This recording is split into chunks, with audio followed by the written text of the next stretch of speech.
1 Reis, capítulo 6. Salomão constrói o templo. 480 anos depois que o povo de Israel havia saído do Egito, no 4º ano do reinado de Salomão em Israel, no mês de Ziv, o 2º mês, Salomão começou a construir o templo. O templo media 27 metros de comprimento por 9 de largura, por 3,5 de altura. A sala de entrada media 4,5 metros de comprimento por 9 de largura, isto é, a mesma largura do santuário. As paredes do templo tinham janelas, que eram mais estreitas do lado de fora do que do lado de dentro. Encostados nos lados e nos fundos do templo, Salomão construiu 3 andares de salas, cada andar medindo 2,20 metros de altura. As salas do andar de baixo tinham 2,20 metros de largura. As do andar do meio tinham 2,70 metros de largura, e as do andar de cima, 3,10 metros de largura. Em cada andar, as paredes do templo eram mais finas do que as do andar de baixo.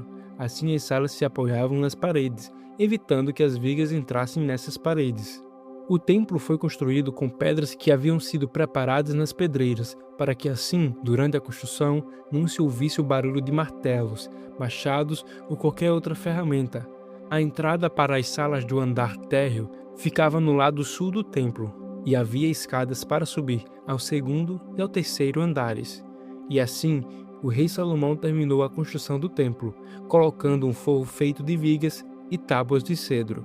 Salomão construiu 3 andares de salas encostados nas paredes do templo e ligados com elas por meio de vigas de cedro. Cada andar media 2,20 metros de altura. O Senhor Deus disse a Salomão: "Se você obedecer a todas as minhas leis e mandamentos, eu farei por você aquilo que prometi a Davi, o seu pai. Viverei entre o meu povo de Israel neste templo que você está construindo e nunca os abandonarei." E assim, Salomão terminou a construção do templo. O acabamento do templo por dentro. As paredes do templo foram forradas por dentro com tábuas de cedro, desde o chão até o teto, e o assoalho foi feito de pinho. Na parte de trás do templo foi construída uma sala interna, que foi chamada de Lugar Santíssimo. Ela media 9 metros de comprimento e era separada por uma divisão feita de tábuas de cedro, que iam desde o chão até o teto. O lugar santo, que ficava em frente ao Lugar Santíssimo, tinha 18 metros de comprimento. A forração de cedro era enfeitada com entalhes em forma de cabaças e de flores. Toda a parte de dentro da sala era revestida de cedro, para que as pedras das paredes não ficassem aparecendo. Como já foi dito, na parte de trás do templo foi feita uma sala, o Lugar Santíssimo, para nela ser colocada a Arca da Aliança de Deus. Essa sala media 9 metros de comprimento por 9 de largura por 9 de altura e era toda revestida de ouro puro. O altar era revestido com tábuas de cedro. O lado de dentro do templo era revestido de ouro, e na entrada do Lugar Santíssimo foram colocadas correntes de ouro. Essa sala também era revestida de ouro. Todo o templo por dentro e também o altar do Lugar Santíssimo eram revestidos de ouro. Foram feitos 2 querubins de madeira de oliveira, os quais foram colocados no Lugar Santíssimo. Cada um deles media 4,40 metros de altura. Os 2 querubins tinham o mesmo tamanho e a mesma forma. Cada um tinha 2 asas, e cada asa media 2,25 metros de comprimento. Assim, a distância da ponta de uma asa até a outra era de 4,5 metros. Os 2 querubins foram colocados no Lugar Santíssimo. Eles estavam de asas estendidas, de maneira que a asa de um tocava numa parede e a asa de outro tocava na outra parede, e no meio da sala a asa de um tocava na asa do outro. Os 2 querubins eram folhados a ouro. As paredes do Lugar Santo e do Lugar Santíssimo eram todas enfeitadas com figuras entalhadas, representando querubins, palmeiras e flores. Até mesmo o assoalho das 2 divisões era revestido de ouro. Na entrada do Lugar Santíssimo foi colocada uma porta dupla feita de madeira de oliveira. No alto, as ombreiras formavam um arco em ponta. As portas eram enfeitadas com figuras entalhadas, representando querubins, palmeiras e flores. As portas, os querubins e as palmeiras eram folhados a ouro. Para a entrada do Lugar Santo foram feitos batentes retangulares de madeira de oliveira.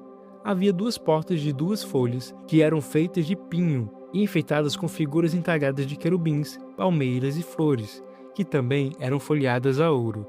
Em frente ao templo foi construído um pátio interno, fechado por muros que tinham uma carreira de vigas de cedro para cada 3 carreiras de pedra. Os alicerces do templo foram colocados no mês de Ziv, o 2º mês, no 4º ano do reinado de Salomão. No 11º ano do reinado de Salomão, no 8º mês, o mês de Bu, o templo foi completamente terminado, exatamente como havia sido planejado. Salomão levou 7 anos para construí-lo. Oséias capítulo 8. Deus condena a idolatria do povo. O Senhor Deus diz: toquem a corneta, o inimigo ataca a minha terra como uma águia, porque o meu povo quebrou a aliança que fiz com eles e não obedece às minhas leis. Eles oram a mim dizendo: Tu és o nosso Deus e nós somos dedicados a ti. Mas eles rejeitaram o que é bom e por isso serão perseguidos pelo inimigo. O meu povo escolheu reis sem me consultar e nomeou governadores sem a minha aprovação. Com a sua prata e com o seu ouro fizeram ídolos e por isso serão destruídos. Eu odeio o bezerro de ouro que o povo da cidade de Samaria adora e estou irado com eles. Até quando eles vão continuar adorando ídolos? Um israelita fez o bezerro. Esta estátua não é Deus e será quebrada em pedaços. Eles semearam ventos e colheram tempestades. O trigo não produzirá espigas, mas, se houver espigas, elas serão devoradas por estrangeiros. Israel está perdido. As outras nações consideram Israel como um objeto sem valor. Os israelitas são como um jumento bravo que teima em andar sozinho. Eles foram pedir a ajuda da Assíria e pagaram outras nações para protegê-los. Mas eu vou pegá-los e castigá-los, e por algum tempo eles sofrerão debaixo do poder cruel do imperador da Assíria. O povo de Israel construiu muitos altares para conseguir o perdão dos seus pecados, mas esses altares só servem para que o povo peque ainda mais. Escrevi milhares de leis para o povo, mas eles as rejeitaram como se não tivessem valor. Eles me oferecem sacrifícios e gostam de comer dos animais sacrificados. Mas eu, o Senhor Deus, não estou contente com eles. Eu lembrarei dos seus pecados e os castigarei. Vou mandá-los de volta para o Egito, pois o povo de Israel esqueceu o seu Criador. O povo de Israel construiu palácios e o povo de Judá construiu cidades cercadas de muralhas. Mas eu vou mandar um fogo que queimará as cidades e destruirá as fortalezas. Marcos capítulo 13. Jesus fala da destruição do templo. Quando Jesus estava saindo do pátio do templo, um discípulo disse: Mestre, veja que pedras e edifícios impressionantes. Jesus respondeu: Você está vendo estes enormes edifícios? Pois aqui não ficará uma pedra em cima da outra, tudo será destruído. Perseguições e sofrimentos. Jesus estava sentado no Monte das Oliveiras, olhando para o templo, quando Pedro, Tiago, João e André lhe perguntaram em particular: Conte para nós quando é que isso vai acontecer, que sinal haverá para mostrar quando é que todas essas coisas vão começar. Então Jesus começou a ensiná-los. Ele disse: Tomem cuidado para que ninguém engane vocês, porque muitos vão aparecer fingindo ser eu e dizendo: Eu sou o Messias, e enganarão muitas pessoas. Não tenham medo quando ouvirem o barulho de batalhas ou notícias de guerra. Tudo isso vai acontecer, mas ainda não será o fim. Uma nação vai guerrear contra outra e um país atacará outro. Em vários lugares haverá tremores de terra e falta de alimentos. Essas coisas serão como as primeiras dores de parto. Vocês precisam ter cuidado, porque serão presos e levados aos tribunais e serão chicoteados nas sinagogas. Por serem meus seguidores, vocês serão levados aos governadores e reis para serem julgados e falarão a eles sobre o Evangelho. Pois antes de chegar ao fim, o Evangelho precisa ser anunciado a todos os povos. Quando prenderem e entregarem vocês às autoridades, não fiquem preocupados antes da hora com o que irão dizer. Quando chegar o momento, digam o que Deus lhes der para dizer, porque as palavras que disserem não serão de vocês mesmos, mas virão do Espírito Santo. Muitos entregarão seus próprios irmãos para serem mortos, e os pais entregarão os filhos, e os filhos ficarão contra os pais e os matarão. Todos odiarão vocês por serem meus seguidores, mas quem ficar firme até o fim será salvo.